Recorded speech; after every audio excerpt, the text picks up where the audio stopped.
best coverage of the top stories in sports. The Sports Wrap with Jason Page starts now. Happy Wednesday, America and Canada. Unless you're an Oilers fan, in which case it is not a happy Wednesday. We got a lot to do over the next 60 minutes. We'll be joined by our friend Kurt Helin of Pro Basketball Talk at NBCSports.com in 10 minutes. He has made it to Indianapolis, barely.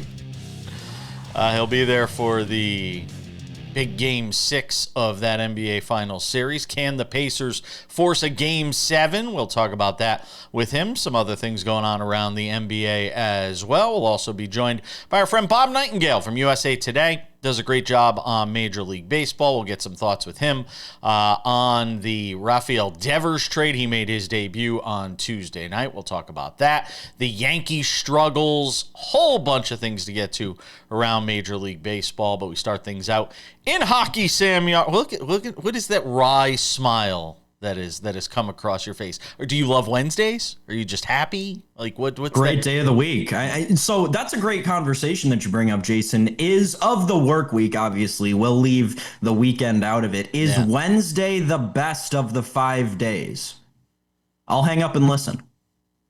Well, I was taught a lesson from my old friend who doesn't return my phone calls anymore, Colin Coward, who used to say Wednesday was his favorite day of the week because it was the day of the week in sports where there was so little going on usually that you could throw stuff up against the wall and just see what sticks. That was, and remember, that's when you're doing 3 hours solo every day. It's when I was a sports radio host, and he was like, don't dread Wednesdays. He was like, embrace it. That's what he used to tell me. So it's a great take, and it's a great, I when I think of Wednesdays, right, and obviously it gives you time to have the conversation on what day is the best of the week. But I always think back to those classic Geico commercials with the camel in the office. Hump day. Mike. Yeah. What day is it, Mike? Hump day. There you go. You're just dying to get that one out. The Panthers are Stanley Cup champions. Sam Reinhart, 4 goals in the victory for the Panthers. I didn't think it mattered who they started in net ultimate, whether it was Calvin Pickard or Stuart Skinner. It wasn't going to matter. The Panthers were well on their way in this thing. They got off early, and they wind up winning it by a final score of 5-1. Back-to-back Stanley Cup champions. They go to the ultimate series of the NHL season 3 times in a row. They win it twice in a row, Sam. And look, would you bet against them next season? I haven't seen the odds on next year. Would you bet against them next season right now? I know Vegas is, but I wouldn't. I believe they're the co-favorites already with like Colorado. Maybe Dallas is up there, or maybe it's Edmonton. Regardless, I mean, so many ridiculous things to come away from this game with. I mean, beyond the last 3 for Florida, you've now had a Florida team in every Stanley Cup final since 2020. Yeah. You had the Lightning for 3, and now you have the Panthers for 3. I do think there's a conversation to be had there about Gary Bettman's whole vindication tax situation and how it truly is an advantage to play in Florida because you can pay better players less and therefore get better players on your depth. Listen to the Gary Bettman point I was just making. This is the 35th straight year or 30th straight year. Every year since Gary Bettman has been the commissioner of the National Hockey League, a team from the United States has won the Stanley Cup. I mean, obviously, that's still very questionable. To this thing about Canadians not being able to win this championship, I think that it's hilarious that an American team has won the Canadian Football League championship more recently than a Canadian team has won the Stanley Cup. That is objectively hilarious. Shout out to the Baltimore Stallions of the CFL back in the 1990s. I want to say like 98 was when they won the CFL Grey Cup. Jason, it's a tough time for hockey in Canada. We talked about it at the beginning of the playoffs, and, I guess Edmonton gave us a thought that there was a shot, but at the end of the day, it was a cute 4 games in this series, and then the last 2, it was like Florida woke up and realized that they needed to win the Stanley Cup this year. Hey, remember when people were saying after 2 games, the greatest series in the history of sports? How'd that work out, by the way? Not too well. So, look, Florida winds up winning. this thing in 6 games, 4 games to 2. And they are your Stanley Cup champions. And by the way, I've actually seen the old that old Baltimore team that you were talking about in the CFL. They played at Memorial Stadium. They played at the old Orioles Stadium. I actually remember. Yeah, they actually played at the old Orioles Stadium before they moved before the Orioles moved to Camden Yards. They used to play at Memorial Stadium. I think this brings up a greater question, though, Sam, in the final 2.5 minutes here that's worth discussing, and that is, are the Florida Panthers the best franchise in American professional sports right now? And I think it's a fair conversation to have. Now, the team on the screen might want to argue that point, and that being the Kansas City Chiefs, despite the fact that they didn't win the Super Bowl last year. Their run of greatness has obviously something that would have to be considered in that conversation. But when I say to you, Sam, best team in all of American professional sports right now, your answer is? No, because as you stated, the Kansas City Chiefs' dominance is unparalleled, right? When we look back at like the greatest sports dynasties of the 2000 to now, the last quarter century, it's basically, right, the Patriots, the Warriors, and the Chiefs. And that's pretty much it. Maybe throw the Heat in there, but they weren't sustained long enough. It's those 3 teams. The Chiefs' dominance is just, it's so hard to replicate in any other sport. And I think that has to do with multiple things, right? The parity of the NHL, right? And we talk about the parity of the NFL. There's way more parity in the NHL than there is in the NFL. What I will say the Panthers are the greatest potentially in North American sports is front office. I mean, this is one of the most underrated front offices in North American professional sports. Go look at the trades they made to go get Sam Reinhart. Go look at the contract that they gave Sam Bennett, or the trade they made with Calgary for Sam Bennett. You're talking about a guy who scored 4 goals in the clinching game for the Stanley Cup, and your Conn Smythe winner, and I think it was like Yuri Kulik, Devon Levi, and a couple of draft picks led to those 2 guys, 2 of the most key players on this run. Jason, their front office is incredible, and credit to that general manager. Paul Maurice, first head coach to win 2 championships as a head coach after 25 years.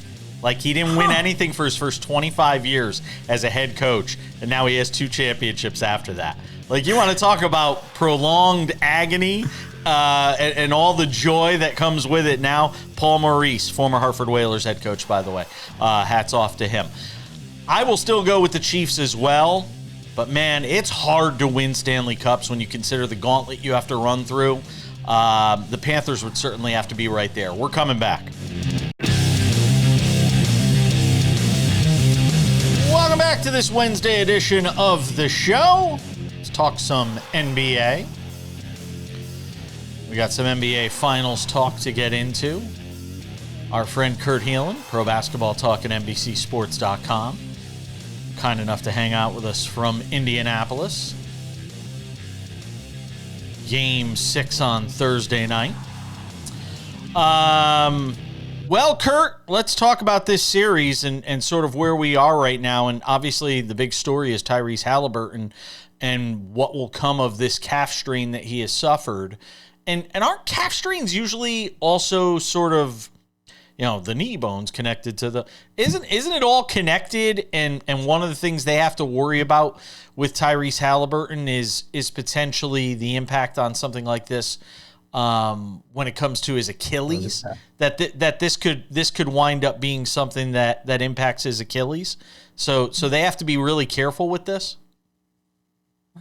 Yeah, I mean, look, I think it's really easy to think back only a handful of years to Kevin Durant pushing through a calf injury in the NBA Finals, and the Achilles. And it's funny, even I rewatched the broadcast after the game, and I'm like, yeah, Bob Myers seems to kind of get that in his head, like during the thing. Like, that would be the concern. If this is more than a super mild strain, they have to be a little bit cautious of that, and they have to be thinking about easing the load on him at a time they can't really ease the load on him. They're going to need a big game from him. The Thunder smell blood in the water and are coming to end this thing now. They do not want a game 7 if they can help it. because game sevens are random and weird. And so they're coming all out. They're going to have a better plan for Siakam. They're going to try all sorts of stuff. And I think you're going to see Alex Caruso do to Haliburton kind of what he did at the end of that game. It's going to look like somebody guarding peak James Harden where they were almost behind him and to the side, right? Like, you're going to get that. You're going to get this, like, man, we're just not going to let you go this way. We're going to make you push off that way and see if you can actually do it. Kurt, who's the guy, if there's somebody that you could see stepping up in the absence of Haliburton, who is that guy that you could see in that spot? Is it Mathurin? You know, who could it wind up being? Well, first off, it's got to start with Pascal Siakam. He's not only their second best player, but he's like the matchup nightmare. Like, as great as the Thunder are, nobody really matches up great with him except Jalen Williams. It puts a lot on him if he's going to carry offensive load. So it's got to start there, but then it's got to be somebody else. And this is where having a balanced team comes in handy. It can be Mathurin. Frankly, it can be Nembhard for a night. It can be TJ McConnell had a spurt. You're going to need a couple of guys probably to step up in spurts in this game and take on some of that. And you're going to have to get enough out of Haliburton that they can't ignore him, right? Like, he's got to be good enough when he's out there to not be ignored. And if you can do that at home where your role players are theoretically better, where guys are going to step up, maybe it's a Nesmith night, maybe it's whatever. Somebody's just got to come out red hot and take over this game for them as one of the role players. And like you said, like Mathurin did the other night, they need something like that. Jalen Williams and what he gave, to this Thunder team in Game 5. Who saw that coming? Unless you've watched this team all year, a lot of people probably didn't. They will say this is sort of that arrival moment for Jalen Williams, Kurt Helin. But people who watch this team probably know this kind of talent was there. No, I think that he's been a little under the radar because Shea's the MVP. And look, you're kind of drawn to Chet Holmgren visually at times and the stuff their bigs are doing. And you forget that this guy is their second best player. I mean, he was an all-star this year. Was an all-NBA player, is fantastic defensively. Like, he can do all these things. And I think basketball people were noticing that, but he hadn't really broken out on a national stage, on the casual fan stage until this moment when you're like, holy cow, he can do a little bit of everything. I saw people use the Pippen comparison, and I stylistically maybe but in terms of the perfect complementary guy for their lead, who can play on both ends, who brings it defensively, people forget how much Pippen brought the ball up on that team, right? And they ran him as a point forward, did a lot of that. That's a really good comparison for him because he does that kind of fill in every need situation. And the confidence is growing. You can feel it in him. He now gets this series, and he's going to be this good in game 6. Like, I expect him to bring it again. To go back to the Haliburton point for a second, was he in a damned if he did, damned if he didn't scenario? When you talk about sort of the way he's been underestimated, the way he's been undervalued, Kurt, the way he's been sort of put down throughout even this postseason, with some people out there saying, he's still not a superstar. Well, he didn't do well, even though he won it for him in Game 1. He didn't play that well in Game 1. If he says, I'm not playing in the second half because of the calf strain, he's going to get knocked by those same people that are saying, it felt like he was in a damned if he did, damned if he didn't scenario. Am I wrong about that?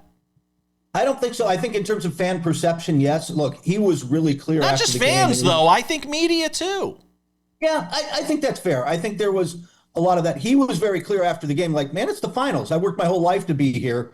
If I can walk, I'm going to be out there. And if this were the regular season, it would be a very different vibe. He'd be out for 7 to 10 days, and they make sure that this was okay because it's just the regular season. It's Game 6 of the NBA Finals.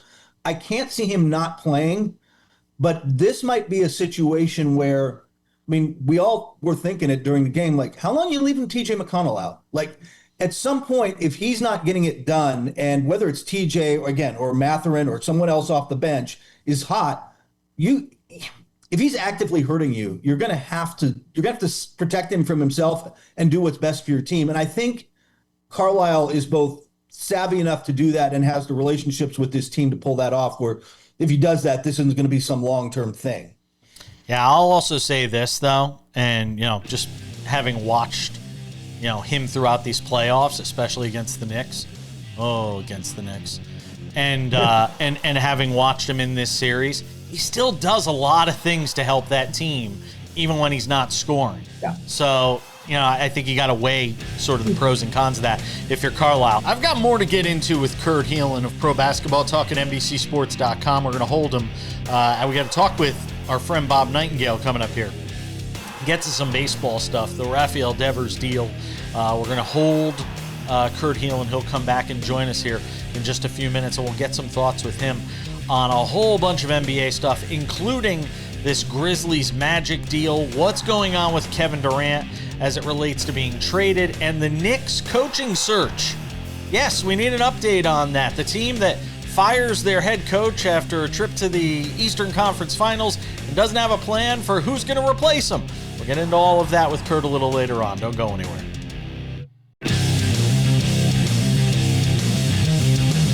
We welcome you back to this Wednesday edition of the show. Lots going on around Major League Baseball. Shohei Ohtani is pitching. The Yankees aren't hitting. Rafael Devers is a San Francisco Giant. Where do we begin with our friend Bob Nightengale, who does a terrific job with USA Today? Senior MLB writer there, hangs out with us on the show for a few minutes to talk about everything going on around Major League Baseball. All right, look, let's just call it what it is. And look, I've known you for a zillion years, so I think I could say this comfortably. You didn't think this deal with Devers was happening with him going to the Giants, or we didn't see it happening now. So what changed? In now that we've had 48 hours or whatever it is, 72 hours to sort of marinate in this and get the scoop, Bob. What happened? Did this thing just deteriorate so badly that a Red Sox team that's winning baseball games now and is above 500 decides we're going to part ways with our best player? What the hell happened? I think it was just a case building from spring training. And then when he refused to move off third base for Bregman, and then he refused to go to first base, it's like, okay, we've had enough. And I just think they all had, again, the same page there as far as that. You guys ready to dump him or not? They said about a month ago, let's do it. And been working very quietly, saying, okay, we're gonna trade this guy. We think he's a bad influence in the clubhouse. If he doesn't want to be a team guy and play different positions, we don't want him. So I think just everything was cloaked in secrecy. Now the timing is awful, like you said, Jason. They swept the Yankees, won 8 out of 10 games, kind of half a game back in the wild card race. The timing stunk. It would have made more sense if they had kept losing there and got swept by the Yankees than do it now. And then Devers goes to San Francisco and promptly says, hey, I'll play first base. I'll start taking ground balls there literally the first day. I mean, and look, the reports are out there that he was willing to play first base for the Red Sox. He just wanted to be somewhere permanently. He didn't want to start getting shifted around. What is there to that? I think it was just a whole fractured relationship between him and the GM, Craig Breslow. I think that was all it. Say, hey, you said give me a DH. I didn't like the way you handled the Bregman. You didn't keep me informed going on. So it's almost like, hey, I'm not going to do anything for this guy. So it's almost, in many ways, I think, does Breslow go or does Devers go? And obviously, Breslow's part of the front office and Devers went. Well, is Breslow ultimately going to go here? Because there seems, to be this story or this narrative developing between Cora and Breslow and not necessarily being on the same page. Does winning cure all of that? Or does it seem like no matter what happens, there's this dysfunction in Boston, somebody's going to have to go?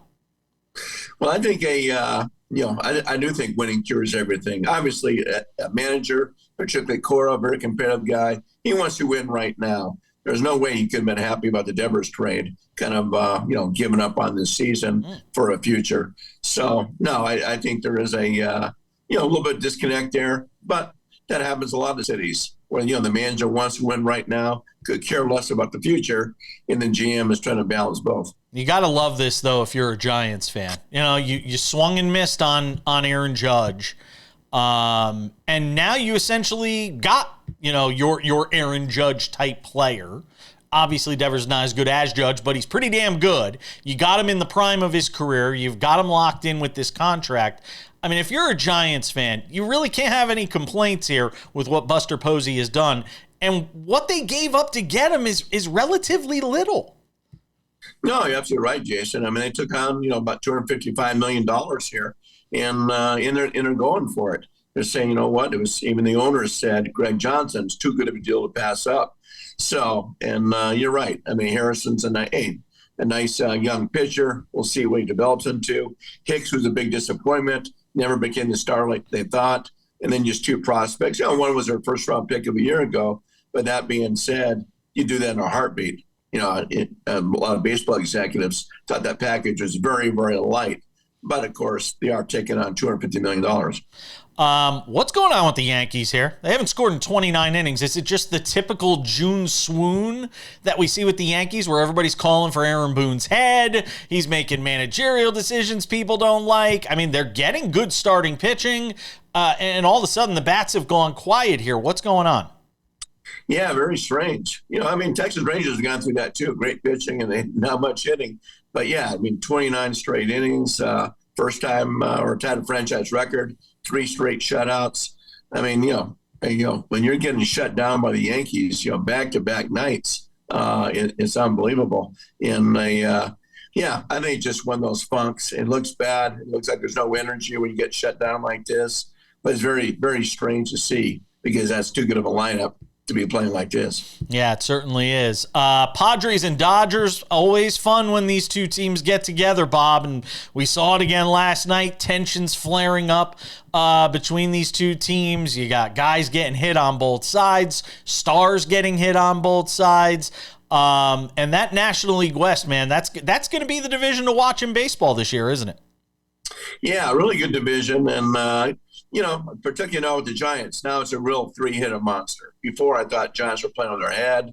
Diamondbacks are a solid team, but the Giants, I think, have bolted ahead of them because of Devers. But yeah, this is, I think it's the best rivalry in baseball. It's the Planet Yankees-Red Sox, just because the open animosity. Hey, you hit our star player with Tatis, we're going to hit your star player in Ohtani.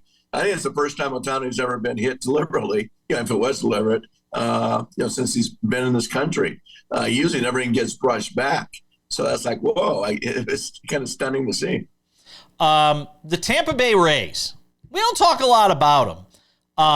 But what they continue to do on a year in, year out basis here, Bob, I mean, it is remarkable that this team just continues to find ways to win games. They're in the midst of a great run right now. Sitting pretty there in the American League, certainly a wild card team. Is this something they can continue doing? And if they are a contender here at the deadline, will they actually make moves to enhance that team?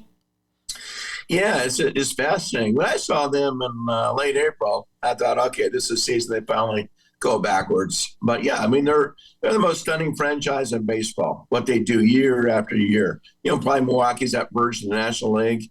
But for Tampa to do it in the AL East is unbelievable. So yeah, I would think that add on a little bit. The big thing will be, I didn't think they had to worry about it. Like, okay, these guys make the playoffs.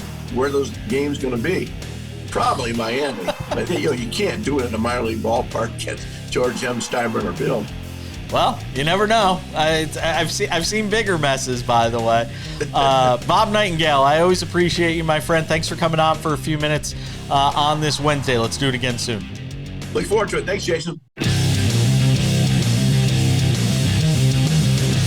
Welcome back. Forgot we had Bob Nightengale in between our segments with Kurt Helin, who rejoins us after hanging out in the virtual green room. Pro basketball talk at NBCSports.com's Kurt Helin in Indianapolis. Game 6 of the NBA Finals. Were you talking baseball? I did. Bob Nightengale. You talking baseball without me? See, I did. At least basketball is not a sport where some team would dramatically trade their star player and just piss off the entire fan. But, no, I guess they do that in every sport. And it's funny, and it's funny in the case of the Red Sox deal because a lot of people are saying the same thing. Like, they didn't really get a whole lot for Rafael Devers. and the Giants got back a hell of a player. A lot of people are sort of saying the same thing. But that brings me to my point, about this trade that happened. I mean, you're around all the national basketball media. What was the level of surprise on this Desmond Bane deal to Orlando, and how much they gave up as opposed to what the Mavericks got back for Luka Doncic, and sort of the way, the dynamics of this Magic deal and how it improves this Magic team? You add them with Suggs and Banchero and Wagner, and all of a sudden, that Magic team looks a little more formidable. Looks a lot more formidable. This is a perfect hand in glove fit for the kind of player they needed. They desperately need more shooting. Here's a guy who does 8 threes a game and shoots about 40%. He's a very good and become a very good in the secondary shot creator on that team. Pick and rolls with him and Banchero are going to be impossible to stop. He defends. Like, this is a great fit. The reaction initially was, wow, they gave up how many firsts? But when you started to look at the firsts, there's the 16 in this one. There's a really good one in 2026 where it's going to be the Suns or the Wizards pick, where they're going to get something good out of that. Then those future Magic picks, I mean, they're far enough out that they might be worth something. But if this team is as good as we think it can be, and they're young still, those might not be very good picks. So they're not trading Ja Morant. They're not trading Jaren Jackson Jr. This is a retooling around those guys. They've got picks now and more financial flexibility, and they're going to go whatever direction they go. But this is not a tear down and rebuild as some people were expecting. Yeah, that's what I was going to ask you was, what does this say about the direction of the Memphis Grizzlies and sort of what they're doing here? The Kevin Durant situation in terms of where he may wind up. Houston has been brought in as a possibility. I've heard some people mention Minnesota, Miami. What seems to be the latest? And look, understanding that by the time this show airs around much of America, this story could change. What seems is there a consensus yet, or is this still too fresh in terms of and evolving a situation in terms of where Kevin Durant winds up? I will tell you the only thing I think I know for sure: if this trade doesn't happen today, Wednesday, you won't see it until after the finals ends. That's about the only thing I feel good about. I will say this: what I keep hearing is that Durant wants San Antonio or Houston. Both of them are not offering much to get him.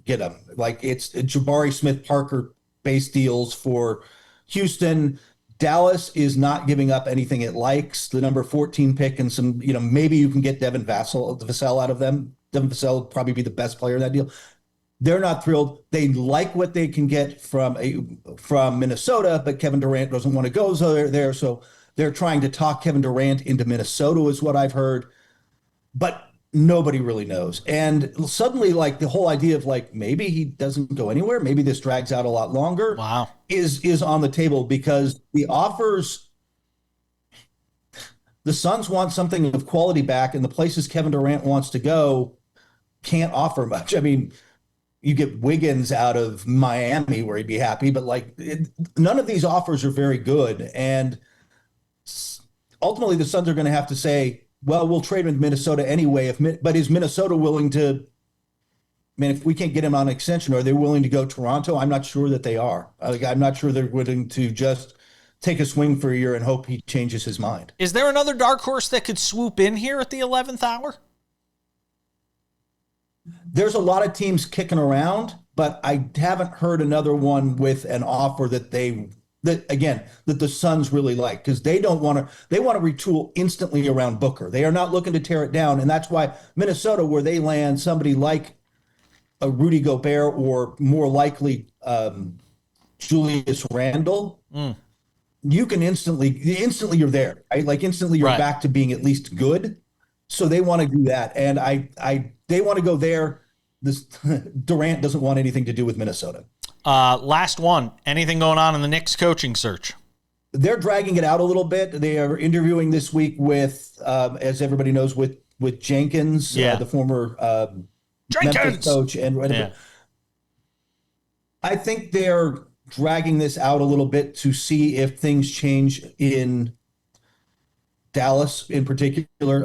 The buzz is that out in Chicago, the coach is about to get an extension, so off the table. We'll see if Kidd's different in Dallas. If maybe they have a different vibe down there, but so far that's all been shot down. And so you're back to the available coaches, and since there's nobody else searching for a coach, they don't feel a rush to do this because it's not like anybody's coming off the market.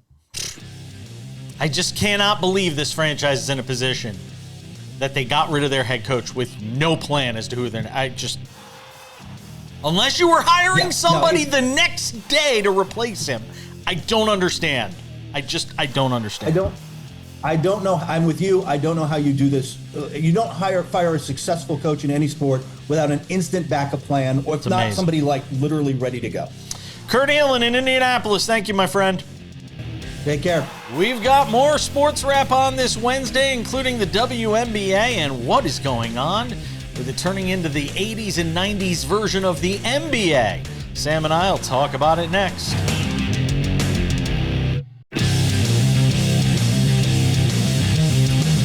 Welcome back to this Wednesday edition of the show. Coming up in 10 minutes, it's some odds and ends.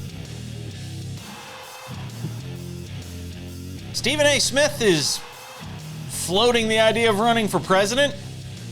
I don't think he's going to win the Memphis vote. We'll get to that. Sam Yarnell, I made a joke. A few weeks ago, we had, I was doing the show. You were off. I did the show with Chuck Todd for the day. And Patrick McEnroe hung out with us for a couple of segments. And I made a joke, and the guys laughed when I said it, that, the WNBA is basically, prison yard basketball. It's like Orange is the New Black. And the guys laughed at it. I wasn't joking. The WNBA has decided it wants to be the NBA of the 80s and 90s, where, just anything goes. And I know that there are some people that are going to say that this is all geared towards Caitlin Clark, and this is all geared towards trying to attack her and knock her down a rung, which, by the way, isn't going to work. She got stronger in the offseason. She could take it. She could take the bumps. She could take the hits. But the WNBA is at this crossroads right now where it has to ask itself, is this the league we want to be? And if it is, fine, own it, and that's what you are. If you want to be the league of, women just kicking the crap out of each other every night, and you're going to be that more physical brand of basketball, and it gets people talking and it gets people tuning in, the same way some people watch hockey for the fights, and the same way some people watch NASCAR and are disappointed if there aren't 4 crashes in a race, have at it. But understand the risks that are involved if you choose to go this route and you are the WNBA, when you have your preeminent star getting beat up on a nightly basis, and you put your league in peril when you watch the ratings drop 55% when she's out for 2.5 weeks. If you're the WNBA here, Sam, you got to tread very lightly in how you decide to handle this situation. And look, if this is who you're going to be, then this is who you're going to be. And it feels like this is what they want to be. Yeah. So, the WNBA obviously it's been awesome to see them grow over the last 2.5 years. I saw actually a podcast, and gosh, I'm not going to remember what former WNBA, it was a former WNBA All-Star who was on it, and I don't remember who it was. Was it Sue Bird? I don't remember. Okay. They were on a podcast talking about how this year has been so good for the NBA because now, even on social media, the NBA right? Or WNBA? WNBA, okay. Sorry. Right. Because now on social media, they're part of the jokes that we make about basketball, right? They're not the butt of the joke that we make about basketball. And that is huge. It's huge for the WNBA. It's huge for women's sports across the board because it means that you're becoming generally accepted in society. But I do think that it's fair that we make a lot of comparisons between the NBA and the WNBA, which is why I think that the WNBA has a problem that I could only compare to the NBA. The WNBA has way too many Draymond Green-like figures and not enough LeBron James-like figures. Now, when we talk about superstars in the NBA, they're countless, right? It seems like every week we've got another argument about why Tyrese Haliburton's a superstar and we haven't been giving him enough credit this year. That's another guy. Just add him to the list. Now in the WNBA, it's like a handful, right? You got Aja Wilson, you've got Stewie, you've got Ionescu, you've got Caitlin Clark. Paige Beckers now, and I'll throw Nafisa Collier in there. So like 6. Now let's talk about the Draymond Green type figures in the WNBA, because there are a lot of them. Marina Mabrey last night, right? Angel Reese, we talk about it every other week. My point is this. In the NBA, there are like 3 guys that are like Draymond Green, right? It's Draymond himself, Dylan Brooks is the one I was thinking of. And I'm sure I'm missing another one who's somewhere in a Western Conference middling team that just seems to irk everybody probably Isaiah Stewart. Isaiah Stewart was who I was just going to say, yeah. So we've got those 3 guys, right, compared to maybe 24 superstar-worthy candidates. Even if you call it a dozen, that's a lot different than 6 compared to 3. Yeah. So they just got to figure out that ratio a little better. That was my main takeaway from the whole dust-up last night in Indiana. Well, I'll tell you another thing, and social media goes nuts on this stuff. And people are saying, well, Caitlin Clark should take her ball and she should go play somewhere else. She should start her own league, or she should go to Europe or something like that. Let me tell you something, folks. Shut up. It's not happening. It's not going to happen. Stop. The Dave Portnoys of the world and the Clay Travises, or she should go take her game to Europe. Yes, because Madison Avenue is going to care a lot about Caitlin Clark when she goes to decide to play basketball in Europe. Stop. It's not. It's not going to happen. This is not real. She's making her bones here in the U.S. That's where she's going to play. She's going to stay in the WNBA. She's not going somewhere else. She's going to make her zillions of dollars or whatever it is here in the WNBA. I just think the league has to be very careful going down this slippery slope of allowing the game to be this physical, because now you have assets. For many years, they didn't treat these players and they didn't treat this league as an asset. And maybe it was an asset then and they just didn't treat it like one. But now, when you've got all that media money coming in, you can't afford to have Caitlin Clark missing, 2 weeks because she gets banged up in a game, or they start resting her, doing rest nights like we see in the NBA. Can't afford to have it happen. They've got to figure it out, but it seems like they have. They're going to let it keep going this way. Last night, the perfect example. Odds and Ends is next.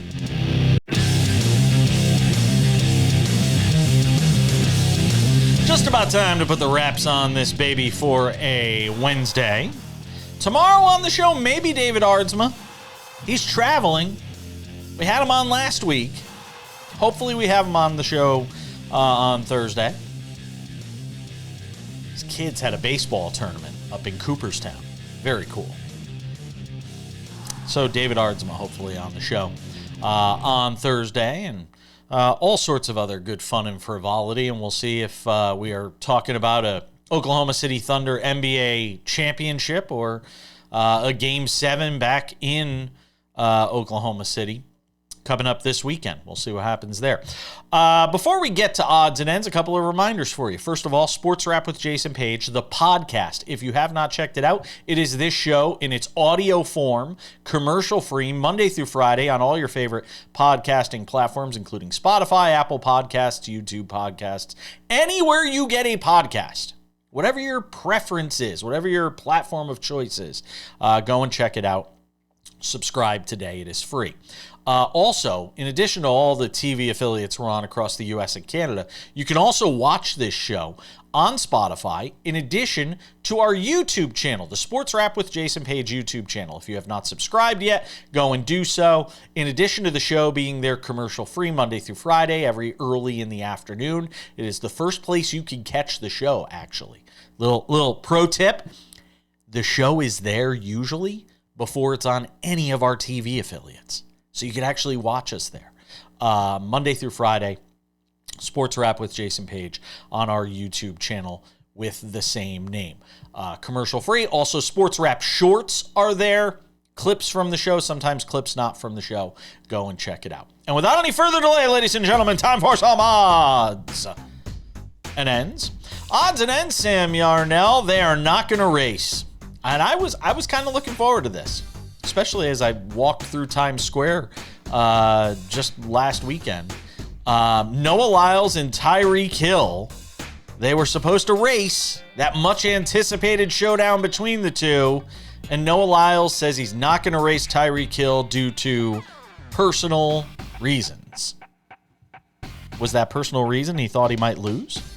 No, I think the personal reason may have been Tyreek Hill probably had another court date. Or maybe he was busy getting detained again. Mic drop! Yeah, Tyreek Hill, who allegedly, I don't know if you remember this, said, if you remember in a press conference this year after he got arrested outside the stadium, going into a game, said that he wants to be a policeman later in his career. Yeah, buddy, they don't let people with rap sheets like yours into the force.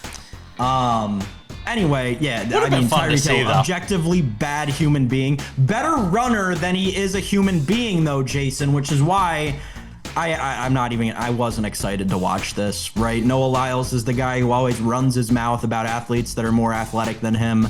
And Tyreek Hill is just an all-around bad human being. So I was not at all excited to watch this. I probably wasn't going to watch it. I'll just see the clips later on social media. I'm glad it got canceled. I'm actually sad that it was such a big story that it got canceled. And I'm even more sad that it was such a big story that it got canceled and people aren't more furious at these two.